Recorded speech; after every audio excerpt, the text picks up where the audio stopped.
So, dito po sa visual progression, I made a plan first, thinking kung ano ba yung mga interests ko lately. Like, ano ba yung hobbies ko ngayon? Where am I into at today, lately? To have a push on my creative juices sa story. What I thought about was One Piece kasi and naisip ko na the protagonist of the story is watching and naubusan siya ng snack. So, syempre, when you watch something, lalo na kapag comfort mo is food, watching a movie or a series would be better if you have food. Once na naubos yung pinakain mo, tapos you're really hungry pa, and you want to chill, so you gotta get a new one. And that's what I thought about this visual progression. So, first, I shot the dot and line, which is yung scene na nasa bed lang yung actor, just watching, doing nothing, and so the time that he realized na wala nang laman yung snack niya, he goes out the room, and that is the line. So next is the 2D part. So I shot him going down the stairs in a flat angle, which is sa side niya. And I followed him through the stairs, pababa, para magkaroon ng movement na he's going somewhere. And so the next ko is connection ng stairs pa rin, pero sa first floor naman. So para smooth yung transitions. And so sa 3D part or scene is I thought about going in circle sa kanya to emphasize the character and kung ano yung dapat niyang gawin. So, sinircle ko yung motion ng camera movement sa kanya sa pagkuha niya ng new snack niya and cut through sa bed ulit. So, what I thought about is napakita na yung flow kung paano siya nag-journey, kung paano yung pinunta niya dun sa snack, and yung flow magto-tone down kapag ni-repeat ko pa yung pabalik. And so, that's why I thought about cutting it through na sa bed since nakita na rin kung ano yung dadaanan kasi same lang din siya pabalik.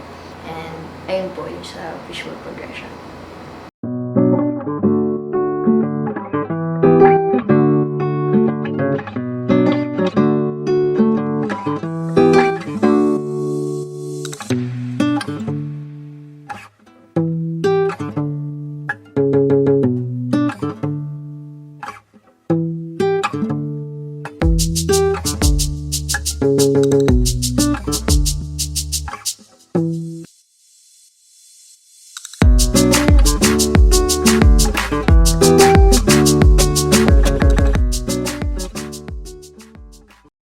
Next is affinity.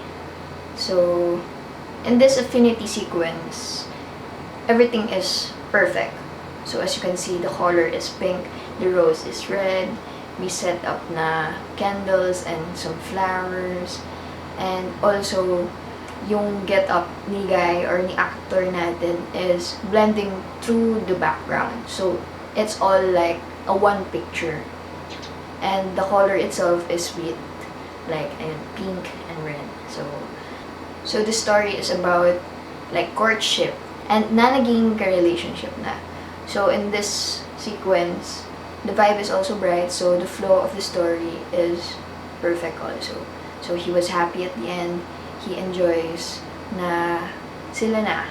And what could you ask more, diba, kapag sinagot ka na ng nililigawan mo. So yeah, that's how I made my affinity sequence.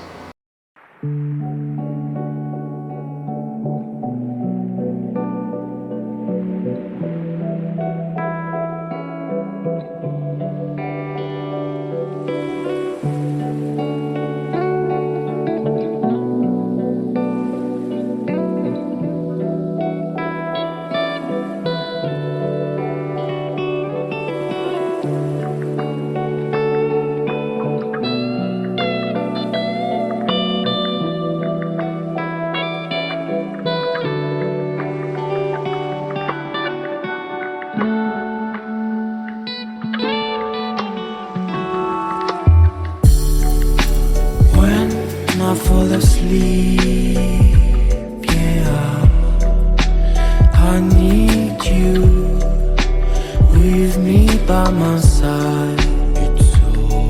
It's all I know now. I need you. Lastly, our contrast. So, the contrast sequence was just the same sa Affinity.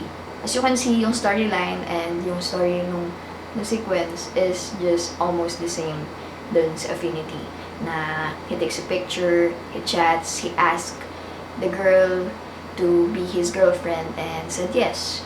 But the difference is he was sad at the end. So like why, 'di ba? Bakit kaya? Sinagot na nga siya. He was happy, but bakit gano'n? But parang may mali, may kulang. So that's where the contrast comes in. At first, visual-wise, what I thought about the contrast is yung light na nagpo-focus lang sa kanya, sa character. And yung background is dark. So, it set up a romantic night, ganun, like a romantic date, etc. Like something romantic or intimate. Ayun. At the same time, nagko-contrast yung colors kasi nga may light dito, dito dark. So, like blue and yellow. The story was a happy story. And since sinagot ka nga, it's a happy thing. And so, nagko-contrast. And also, the music is a bit sad then at the end. It's supposed to be sad all throughout, but if you don't get the context pa, it came off sweet sa first part. And I think it was great pa rin. Na it sounds so romantic, slow but romantic. And at the end, it was sad, so crushed. So what I planned for the story is maging happy siya, but then in reality kasi you'll be anxious, diba? Because commitment is something na heavy talaga. It's something that you should take seriously, and marami kang dapat i-handle sa commitment. And it's not always perfect, unlike the Affinity. And that's how ko in-insert yung contrast. So, yeah. You became anxious, you think about what comes next. So, parang it's a heavy thing na pinasok mo yun. And now you're in it. You're in a commitment with the girl na you courted. And so, you became anxious at the end. So, yeah. That's my contrast. Thank you, sir.